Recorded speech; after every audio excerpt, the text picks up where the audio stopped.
વિદ્યાર્થી મિત્રો, આજે આપણે સામવેદનો પરિચય મેળવીશું.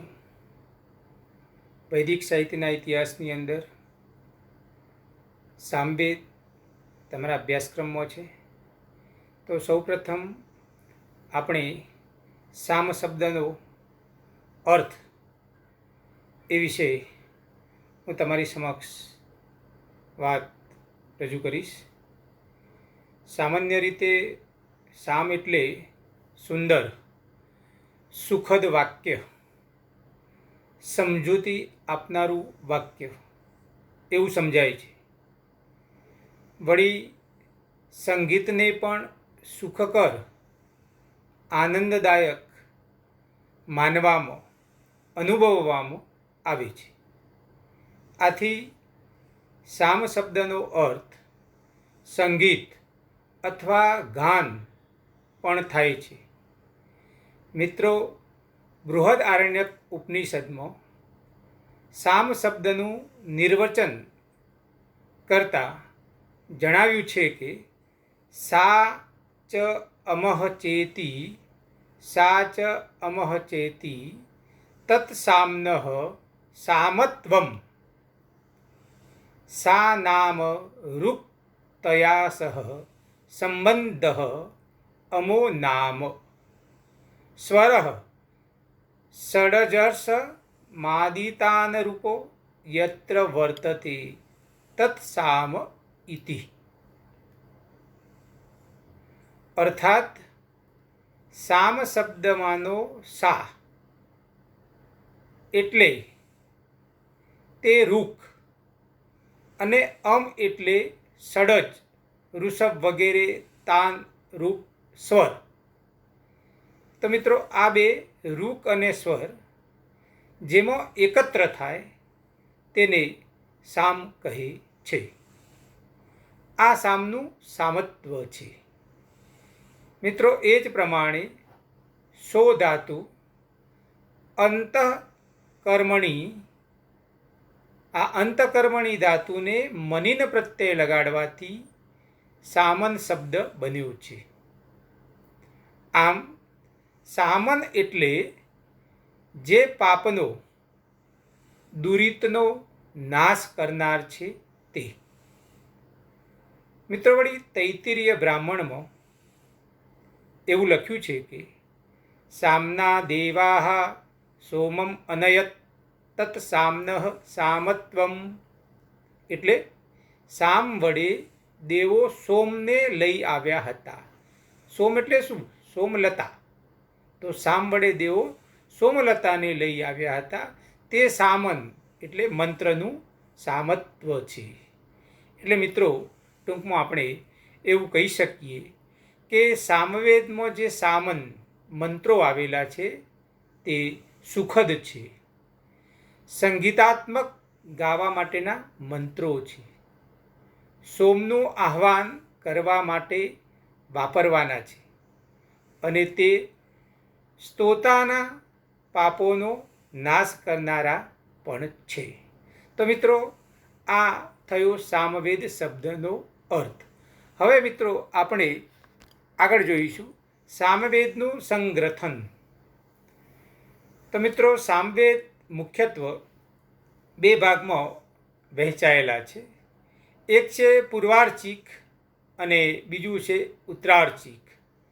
આ બંને વિભાગોની વચ્ચે 10 મંત્રોનો બનેલો મહાનામના આર્ચિક નામનો એક ભાગ પણ આવેલો છે. એક પૂર્વાર્ચિકમાં 640 મંત્રો છે. મહાનામના આર્ચિકમાં 10 મંત્રો. આર્ચિક એટલે શું? તો ઋચાઓનો સંગ્રહ, સમૂહ, એને આર્ચિક કહેવામાં આવે મિત્રો. અને ત્રીજો જે છે ઉત્તરાર્ચિક, અને ઉત્તરાર્ચિકમાં 125 મંત્રો આવેલા છે. પરંતુ અહીં નોંધપાત્ર મુદ્દો મિત્રો એ છે કે પૂર્વાર્ચિકના કુલ 640 મંત્રોમાંથી 226 મંત્રોની તો ઉત્તરાર્ચિકમાં પુનરાવૃત્તિ એટલે પુનરુક્તિ કરવામાં આવી છે. આથી સમગ્ર સામવેદના કુલ મંત્રોની સંખ્યા 1549 છે એમ આપણે કહેવું જોઈએ. બીજી વાત મિત્રો એ છે કે સામવેદના આ 1549 મંત્રોમાંથી ઘણા બધા મંત્રો તો ઋગ્વેદમાંથી જ લેવામાં આવ્યા છે.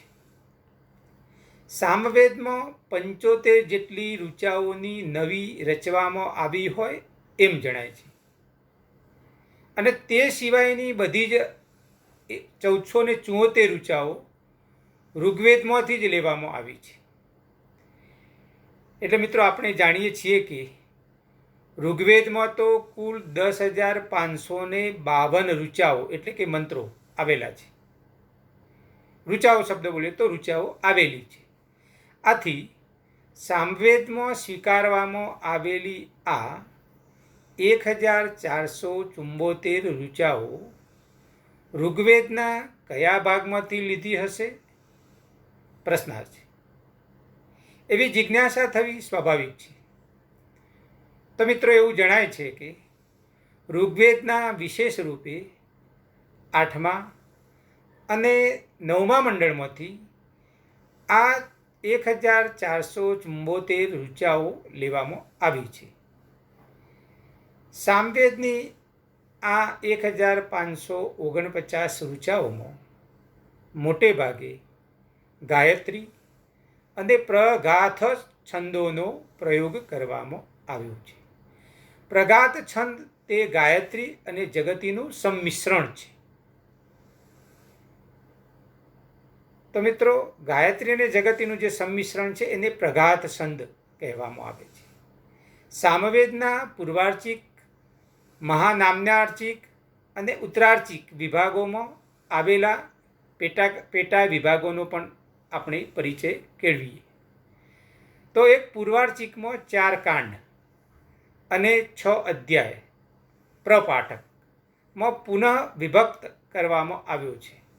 જેમ કે માનો કે કાંડ, અધ્યાય પબ્લિક પ્રપાઠક અને વિષય. તો એ વિશે આપણે જોઈએ. તો પ્રથમ છે આગ્નેય કાંડ. આગ્નેય કાંડ પહેલો અધ્યાય અર્થાત પહેલો પ્રપાઠક અને એનો વિષય છે અગ્નિ દેવતાની સ્તુતિ કરતા મંત્રો. તો આગ્નેય કાંડની અંદર પહેલા પ્રપાઠકની અંદર અગ્નિ દેવતાની સ્તુતિ કરતા મંત્રો એનો વિષય છે. એટલે આપણે એવું જોઈએ છે કે પહેલાં કાંડનું નામ, અધ્યાય અથવા પ્રપાઠક અને પછી એનો વિષય. 2 ઐન્દ્ર કાંડ. તો બીજો, ત્રીજો અને ચોથો અધ્યાય. એનો વિષય એવો છે કે ઇન્દ્ર દેવતાની સ્તુતિ.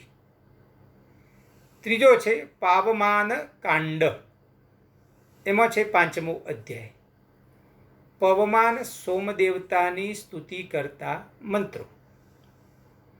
ચોથો છે આરણ્ય કાંડ. અધ્યાય છે 6. એનો વિષય છે જુદા જુદા દેવતાની સ્તુતિ. તો આ 6 અધ્યાયો કે પ્રપાઠકોને બીજા 12 અર્ધ પ્રપાઠક 64 દશતી એટલે કે પ્રાયઃ 10 ઋચાઓનો સમૂહમાં પુનઃ વિભક્ત કરવામાં આવ્યા છે. એટલે અહીં પૂર્વાર્ચિકમાં કુલ 640 ઋચાઓ છે. તો આ પૂર્વાર્ચિકની વાત થઈ. બીજી મહાનામ આર્ચિકમાં 10 ઋચાઓનો સંગ્રહ જોવા મળે છે. તેમાં ઇન્દ્રની સ્તુતિ કરવામાં આવી છે. આ મંત્રો પણ 4 થી 7મો પ્રસ્તુત કરેલા છે. કેટલાક લોકો આ મહાનામના આર્ચિકને ઉપરના જે 4 આરણ્યકાંડનું પરિશિષ્ટ પણ કહે છે. હવે ત્રીજી વાત ઉત્તરાર્ચિક. ઉત્તરાર્ચિકને 9 પ્રપાઠક, 21 અધ્યાય અને 22 અર્ધકોમાં વહેંચી કાઢવામાં આવેલ છે. તો એની વાત કરીએ તો મિત્રો 9 પ્રપાઠક છે. 1, 2, 3, 4, 5, 6, 7, 8. હવે એની સામે અધ્યાયો કયા છે અને અર્ધક કયા છે એ આપણે જોઈએ. તો પ્રપાઠક 1 એનો અધ્યાય પહેલો અને બીજો, અર્ધક 1-2. બીજો પ્રપાઠક એનો અધ્યાય 3 અને 4, અર્ધક 3-4. પ્રપાઠક 3 અધ્યાય 5 અને 6, અર્ધક 5-6. પ્રપાઠક 4 7 અને 8, અર્ધક 7 અને 8. પ્રપાઠક 5 9 અને 10 અધ્યાય, અર્ધક 9 અને 10. પ્રપાઠક 6 11, 12 અને 13 અધ્યાય, અર્ધક 11, 12, 13. પ્રપાઠક 7 14, 15 અને 16 અધ્યાય, અર્ધક 14, 15, 16. પ્રપાઠક 8 17, 18 અને 19 અધ્યાય, અર્ધક 17, 18, 19. અને પ્રપાઠક 9 એમાં 20 અને 21 અધ્યાય અને 20, 21 અને 22 અર્ધક. તો મિત્રો, આ પ્રપાઠક, અધ્યાય અને અર્ધકની વાત થઈ. આ ઉત્તરાર્ચિકને 22 અર્ધકો પછી વધાર એ નાના ખંડોમાં પણ વિભક્ત કરેલ છે. આખા ઉત્તરાર્ચિકમાં 119 ખંડ છે તથા આ ઉત્તરાર્ચિકમાં કુલ 400 ગાન છે. તે પ્રત્યેક ગાનમાં 3 કે 4 ઋચાઓ છે. તો મિત્રો, આ સામવેદનું સંગ્રથન આપણે નિહાળ્યું. હવે મિત્રો, આપણે જોઈશું સામવેદની શાખાઓ વિશે. તો સામવેદની શાખાઓની અંદર આપણે જોઈએ તો પહેલી કૌથુમ શાખા છે. એ પહેલાં આપણે વ્યાકરણ મહાભાષ્યમાં પતંજલિએ કહ્યું છે કે સહસ્ત્રવતમાં સામવેદ, સામવેદની 1000 શાખાઓ છે. અને આ જ પ્રમાણે પુરાણોમાં, સૂત સંહિતામાં અને બીજા કેટલાક ઉપનિષદોમાં પણ સામવેદની 1000 શાખાઓ હતી એમ જણાવ્યું છે. પરંતુ આ 1000 શાખાઓમાંથી આજે 3 શાખાઓમાં સચવાયેલ સામવેદ મળે છે. આથી મિત્રો પ્રશ્ન થાય છે કે બીજી શાખાઓનું શું થયું હશે? આ વિષયમાં એક અનુશ્રુતિ સાંભળવા મળે છે કે જેમ કે સૌનકે ચરણવ્યૂહમાં લખ્યું છે કે સામવેદની પહેલાં 1000 શાખાઓ હતી, પરંતુ અનધ્યાયના પ્રસંગે પણ ઋષિઓ તેનો પાઠ કરતા હતા. આથી ઇન્દ્રે પોતાના વજ્રથી તેમાંની ઘણી શાખાઓનો વિનાશ કર્યો. આ ચરણવ્યૂહના એક ટીકાકાર મહિદાસે લખ્યું છે કે ભૂતકાળમાં સામવેદની 16 શાખાઓ હતી, પણ તેમના સમયમાં કેવળ 3 શાખાઓ જ ઉપલબ્ધ થાય છે.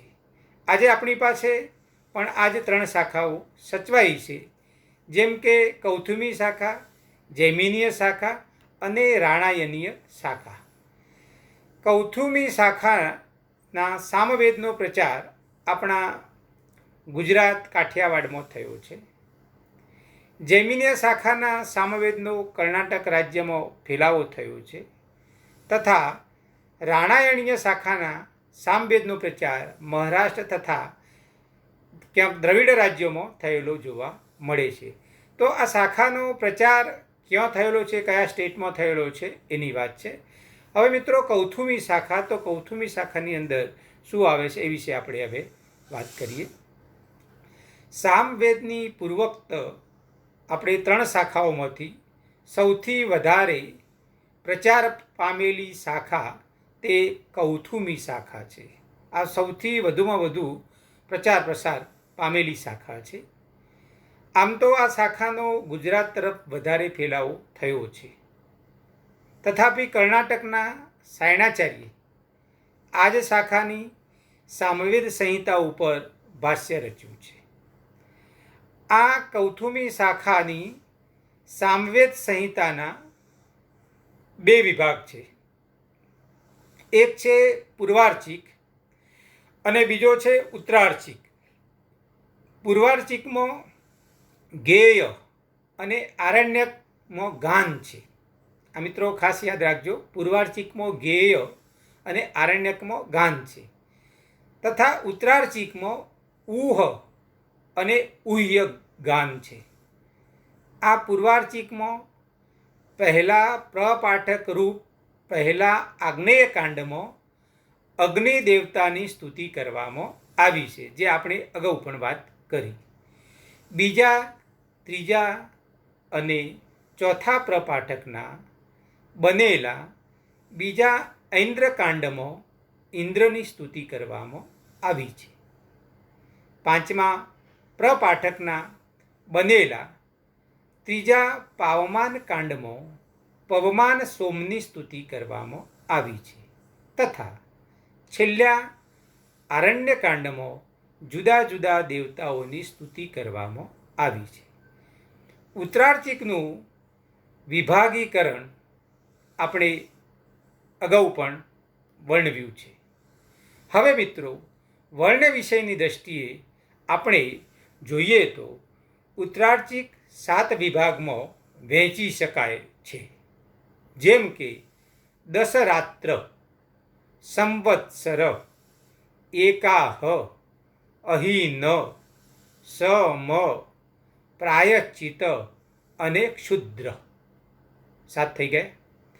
અહીંના આર્ચિક એટલે કે ઋચાઓના સમૂહમાં ગીતોનો સંગ્રહ યજ્ઞોના ક્રમથી કરવામાં આવ્યો છે.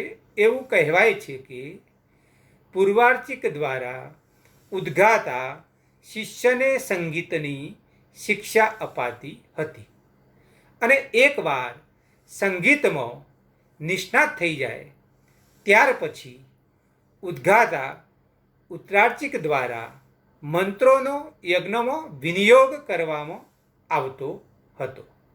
તો મિત્રો, આખી વાત કૌથુમી શાખાની અંદર આવે છે, અને એ વિશે તમારે પરીક્ષામાં પૂછાય તો લખવી પડે. હવે આગળની એક બીજી શાખા છે, જેનું નામ છે જૈમિનીય શાખા. તો હવે આપણે જૈમિનીય શાખા વિશે મિત્રો જોઈએ. જૈમિનીય શાખા વિશે આપણે ટૂંકમાં જ માહિતી આપીએ છીએ. ભારતીય પરંપરા અનુસાર મહર્ષિ વેદવ્યાસે ચારેય વેદોનું સંકલન કર્યું, અને સંકલન કર્યું હતું, અને તે વેદવ્યાસના એક શિષ્ય જૈમિની હતા. તે જૈમિનીએ સંપાદિત કરેલી સામવેદની આ શાખાને જૈમિનીય શાખા કહે છે. આ શાખાનો બહુ ઓછો અને તે પણ કર્ણાટકમાં પ્રચાર થયો છે. આનો વર્ણ વિષય અને સુગ્રથન કૌથુમી શાખા જેવું જ છે, પણ તેમાં ઋચાઓની સંખ્યા 1687 જેટલી છે. આમાં જે કેટલીક વધારાની ઋચાઓ છે તે અન્યત્ર ક્યાંય મળતી નથી. તો મિત્રો, આ વાત થઈ જૈમિનીય શાખાની. હવે આપણે આગળની શાખા જોઈએ તો એ શાખાનું નામ છે રાણાયનીય શાખા. મિત્રો, આ શાખાનો પ્રચાર પણ ઘણો ઓછો થવા પામ્યો છે. આના ક્યાંય મહારાષ્ટ્ર અને દ્રવિડ દેશના કેટલાક પ્રદેશોમાં ઉદ્ગાતા મળે છે. અહીં કુલ ઋચાઓની સંખ્યા 1549 છે. તો મિત્રો, આ વાત થઈ રાણાયણીય શાખાની. હવે આગળ આપણે જોઈશું મિત્રો સામવેદનો રચના સમય. તો સામવેદના રચના સમય વિશે આપણે વાત કરીએ તો પ્રોફેસર મેક્સ મુલર બહુ મોટો વિદ્વાન છે, અને આ મેક્સ મુલરનો એવો મત છે કે ઈસવીસન પૂર્વે 800 થી 600ના સમયમાં બ્રાહ્મણ ગ્રંથો રચાયા, અને તે સમયમાં જ સામવેદની અને યજુર્વેદની સંહિતાઓનું સંપાદન કરવામાં આવ્યું હશે, એવું મેક્સ મુલર નામનો વિદ્વાનનો મત છે. મિત્રો, કૌશિતકી બ્રાહ્મણમાં એવું કહેવામાં આવ્યું છે કે સામવેદ અને યજુર્વેદ એ બે ઋગ્વેદના સેવકો જ હતા. પરિચરણા વિતરૌ વેદૌ એમ કહીને કૌશિતકી બ્રાહ્મણમાં કહ્યું છે કે સામવેદ અને યજુર્વેદ એ બે ઋગ્વેદના સેવકો જ હતા.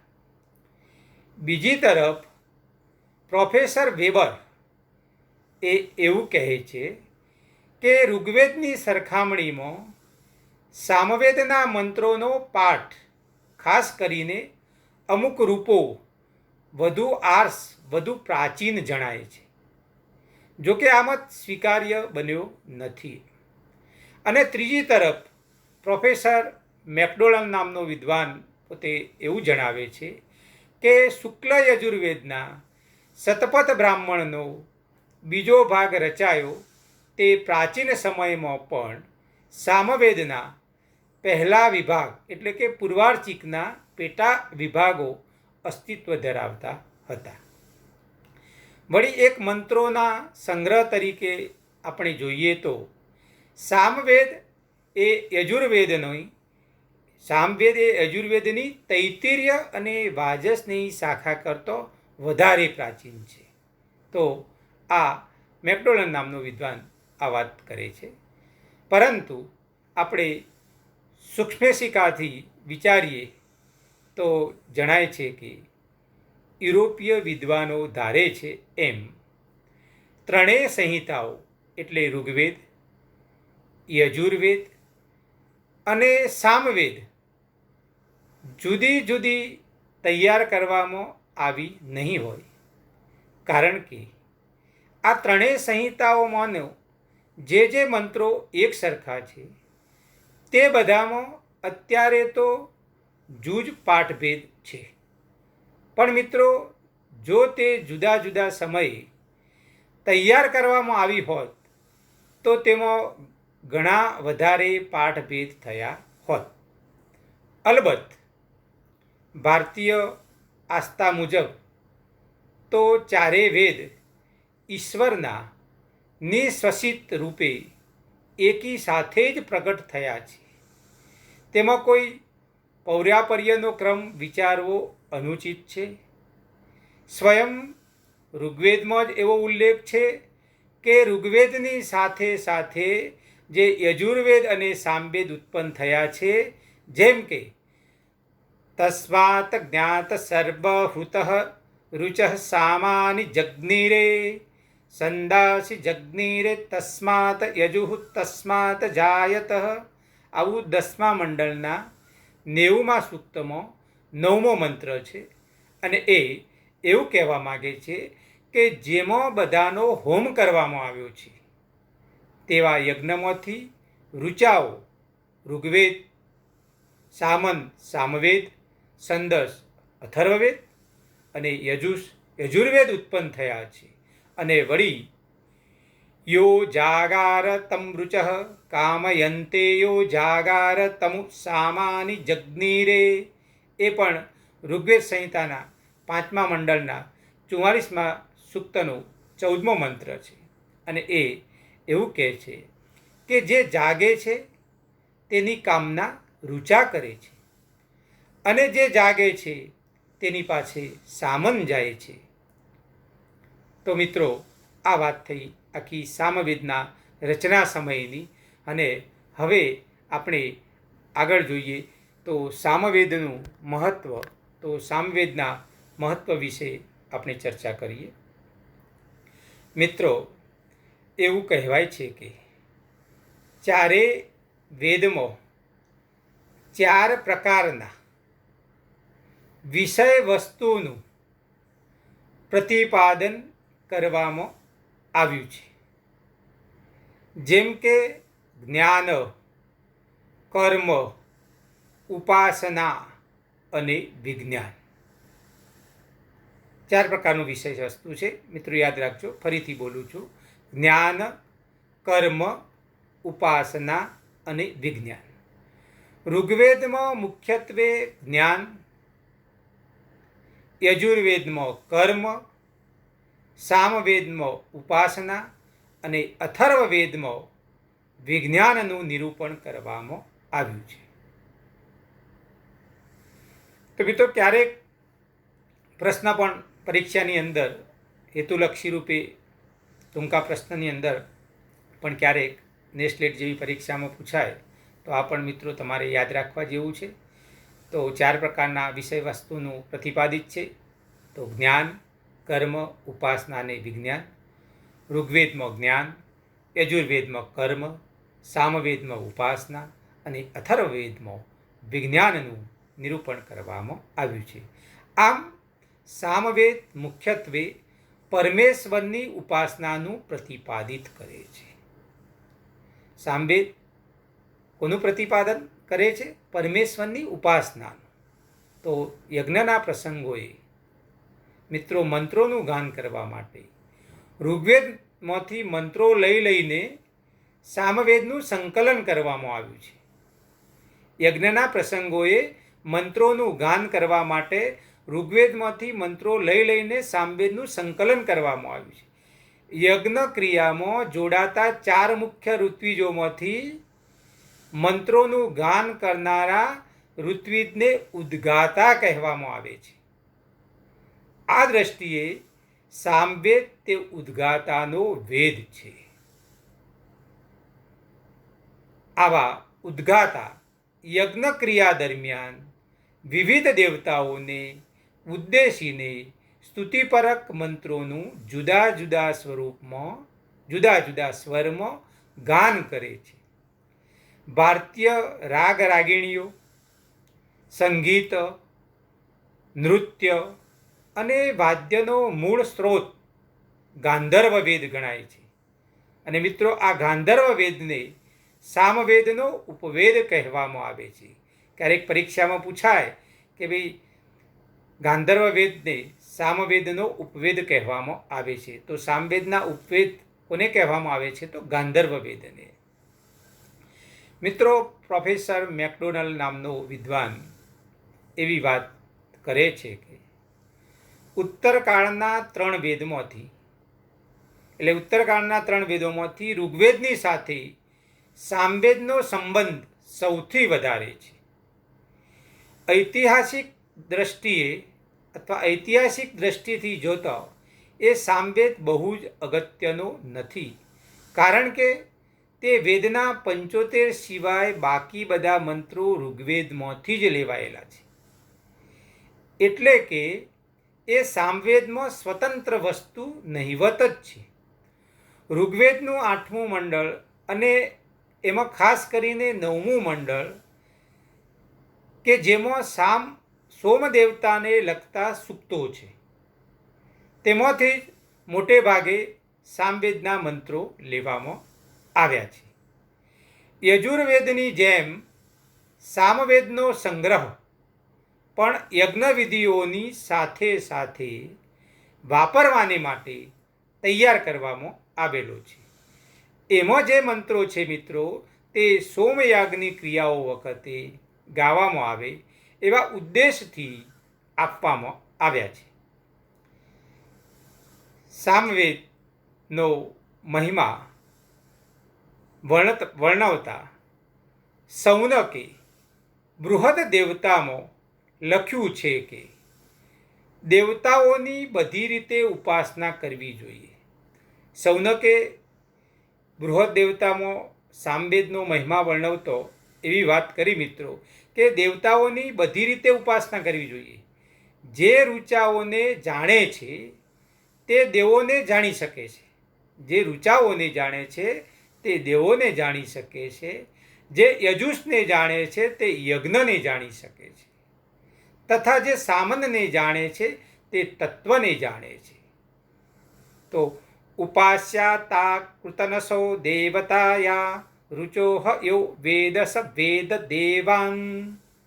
તો આ વાત થઈ કે તે દેવોને જાણી શકે છે. જે ઋચાઓને જાણે છે તે દેવોને જાણી શકે છે.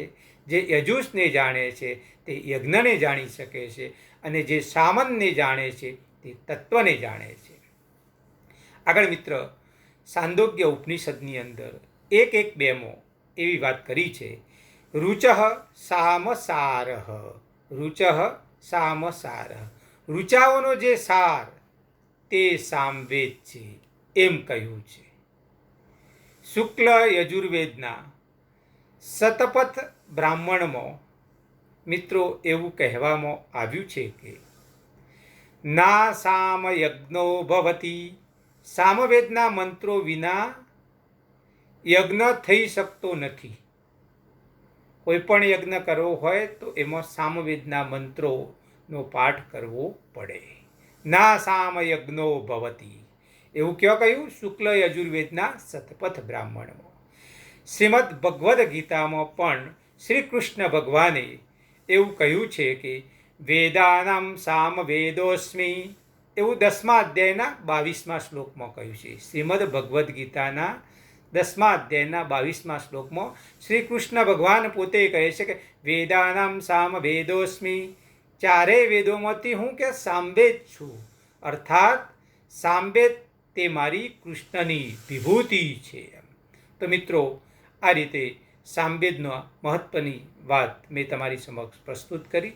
હવે આપણે સામગાનની પદ્ધતિ વિશે આપણે જોઈશું. તો સામગાનની પદ્ધતિમાં કેવી વાત આવે છે એ આપણે ચર્ચા કરીએ. ઉદ્ગાતા નામનો બ્રાહ્મણ સામવેદના મંત્રોનું યજ્ઞ ક્રિયામાં ગાન કરતો હોય છે. ઉદ્ગાતા નામનો બ્રાહ્મણ સામવેદના મંત્રોનું યજ્ઞ ક્રિયામાં ગાન કરતો હોય છે. આ ગાન દ્વારા ઇન્દ્ર, અગ્નિ, સોમ, સૂર્ય, વરુણાદિ દેવતાઓની સ્તુતિ કરવામાં આવે છે. સામવેદના મંત્રોનું આ ગાન મધુર સ્વરપૂર્વક લય અને તાલબદ્ધ રીતે કરવામાં આવે છે. આવા સામગાનની પદ્ધતિ વિશે સામવેદના જ ઉત્તરાર્ચિકમાં, છાંદોગ્ય ઉપનિષદમાં અને નારદીય શિક્ષામાં કેટલાક મિત્રો નિયમો બતાવ્યા છે. તો નારદીય શિક્ષા 1:12ની અંદર આપણે જોઈએ. પ્રથમઃ ચ દ્વિતીયઃ ચ તૃતીયો અથો ચતુર્થકઃ મંદ્રઃ કૃષ્ટો યતિસ્વાર એતાન કુર્વન્તિ સામગાહ.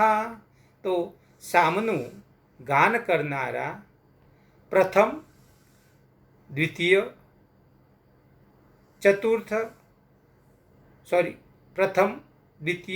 તૃતીય, ચતુર્થ, મંદ્ર, કૃષ્ટ અને અતિ સ્વર એવા 7 સ્વરો ગાય છે. આ નારદીય શિક્ષામાં.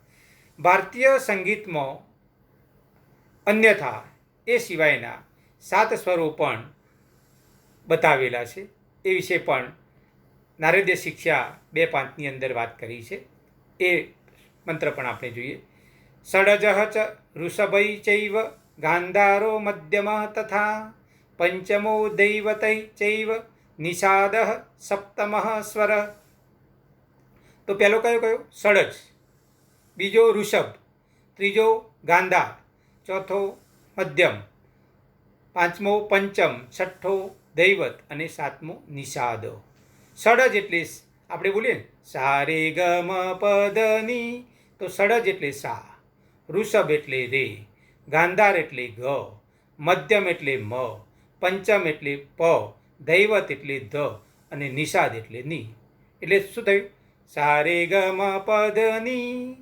તો આ બંને રીતના 7 સ્વરોનું સમીકરણ દર્શાવતા નારદીય શિક્ષામાં પણ મિત્રો એવું લખ્યું છે કે નારદીય શિક્ષા 2ની અંદર 6 અને 7મો 2 મંત્રો છે. યહ સામગાનામ પ્રથમઃ સ વેણો મધ્યમઃ સ્વરઃ યો દ્વિતીયઃ સ્ય ગાંધારઃ તૃતીયઃ ઋષભઃ સ્મૃતઃ ચતુર્થઃ ષડજ ઇતિ આહુઃ પંચમો દૈવતો ભવેत् ષષ્ઠો નિષાદો વિજ્ઞેયઃ સપ્તમઃ પંચમઃ સ્મૃતઃ. તો એવી વાત કરી છે. અને સામગાન અને સુર સપ્તક. તો પ્રથમ વેણુ તે વેણુનો એમ એટલે મધ્યમ એટલે મ છે. પ્રથમ વેણુનો મધ્યમ એટલે પ્રથમ, દ્વિતીય, તૃતીય, ચતુર્થ, પાંચમો મંદ્ર, છઠ્ઠો કૃષ્ટ, સાતમો અતિસ્વાર. તો એ સામે એનો સૂર આપણે જોઈએ, સુર સપ્તક. તો પ્રથમ વેણુનો તે વેણુનો એટલે કે મધ્યમ મ છે, દ્વિતીય ગાંધાર ગ છે, તૃતીય ઋષભ રે છે, ચતુર્થ ષડજ સા છે, પાંચમો મંદ્ર એટલે કે દૈવત ધ છે, છઠ્ઠો કૃષ્ટ નિષાદ ની છે, અને સાતમો અતિસ્વાર એ પંચમ પ છે. વળી નારદીય શિક્ષા મુજબ સ્વર સમૂહમાં 7 સ્વર, 3 ગ્રામ, 31 મૂર્છનાઓ અને 49 તાનનો સમાવેશ થાય છે. શાનો સમાવેશ થાય છે? નારદીય શિક્ષા મુજબ સ્વર સમૂહમાં 7 સ્વર, 3 ગ્રામ, 31 મૂર્છનાઓ અને 49 તાનનો સમાવેશ થાય છે. મિત્રો, સામગાનમાં 5 ભાગ છે. 5 ભાગ કયા છે? હિંકાર, પ્રસ્તાવ, ઉદ્ગીત, પ્રતિહાર, નિદાન, આવા 5 ભાગ છે. તો હિંકારમાં શું આવે? હિંકારમાં ઉદ્દાત, અનુદાત અને સ્વરિત એવા 3 સ્વર છે. જે સામગાનનો જે હિંકાર ભાગ છે એમાં 3 પ્રકારના સ્વરો છે: ઉદ્દાત, અનુદાત અને સ્વરિત. એટલે ઉચ્ચૈ ઉદ્દાત, નીચૈ અનુદાત, સમાહાર સ્વરિત. એટલે ઊંચેથી બોલવામાં આવે ઉદ્દાત કહેવાય, નીચા સ્વરે બોલાય એ અનુદાત કહેવાય, અને સમાહાર મધ્યમ સ્વરમાં બોલાય એ સ્વરિત કહેવાય. બીજો ભાગ છે પ્રસ્તાવ, તે સ્થાયી ભાવ છે. ત્રીજો ભાગ છે ઉદ્ગીત, તે અંતરા છે. ચોથો ભાગ છે પ્રતિહાર, તે આભોગ છે. અને 5મો ભાગ છે નિધાન, તે તાન છે. તો આવું 5 ભાગવાળું સામગાન વીણા, દુંદુભિ અને વેણુ એ 3 વાદ્યોની સહાયથી કરવામાં આવે છે. આ 5 ભાગ જે આપણે જોયા, હિંકાર, પ્રસ્તાવ, ઉદ્ગીત, પ્રતિહાર, નિધાન, આ 5 ભાગવાળું જે સામગાન છે એ વીણા, દુંદુભિ એટલે નગારું અને વેણુ, આ 3 વાદ્યોની સહાયથી કરવામાં આવે છે. મિત્રો, આ બધા સામગાનોને 4 ભાગોમાં વહેંચી દેવામાં આવેલા છે. જેમ કે 1 ગેય ગાન, બીજું અરણ્ય ગાન, ત્રીજું ઊહ ગાન અને ચોથું ઉહ્ય ગાન. ફરીથી જોઈએ. પહેલું ગેય ગાન, બીજું અરણ્ય ગાન, ત્રીજું ઊહ ગાન અને ચોથું ઉહ્ય ગાન. હવે જે ગેય ગાન અને અરણ્ય ગાન છે એ સામવેદના પૂર્વાર્ચિક ભાગને ગાવા માટે વપરાય છે. તો જે સામવેદનો જે પૂર્વાર્ચિક ભાગ છે એને ગાવા માટે ગેય ગાન અને અરણ્ય ગાન વાપરવામાં આવે, અને સામવેદનો જે ઉત્તરાર્ચિક ભાગ છે એના માટે ઊહ ગાન અને ઉહ્ય ગાન ગાવા માટે વપરાય છે. તો આ એક વાત થઈ.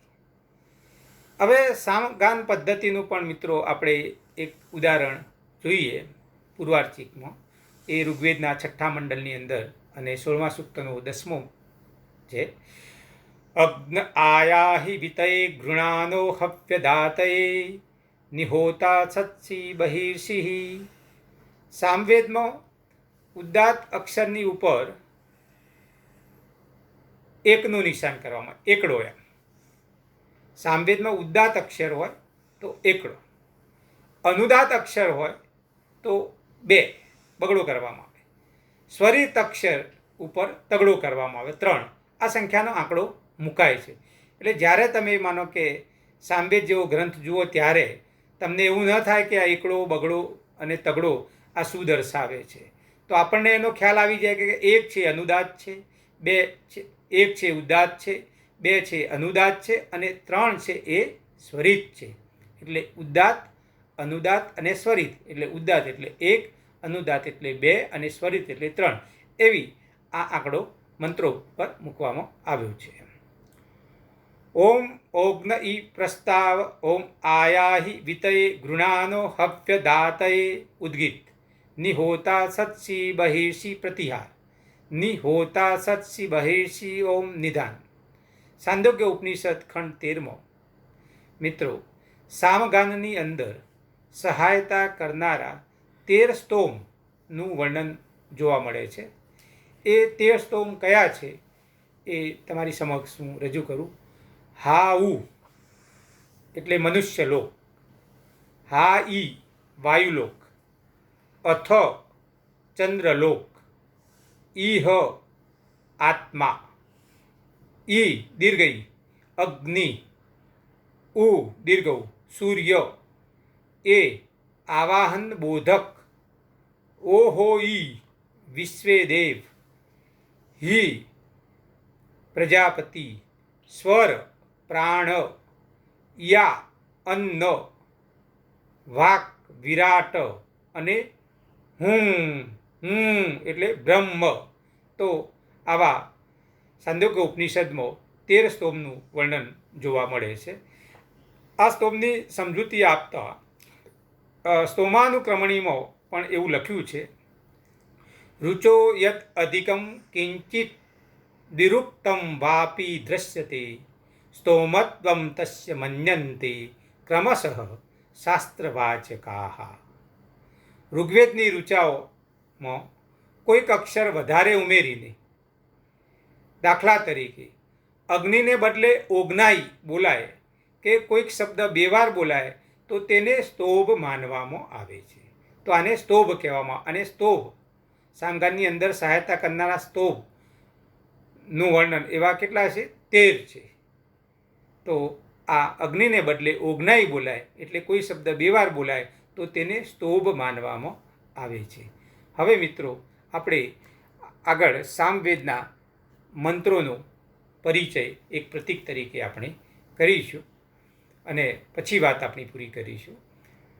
સામવેદના પૂર્વાર્ચિક અને ઉત્તરાર્ચિક એવા 2 વિભાગોની વચ્ચે એક 10 ઋચાઓનો સંગ્રહ મહાનામનાર્ચિક નામથી મૂકવામાં આવ્યો છે.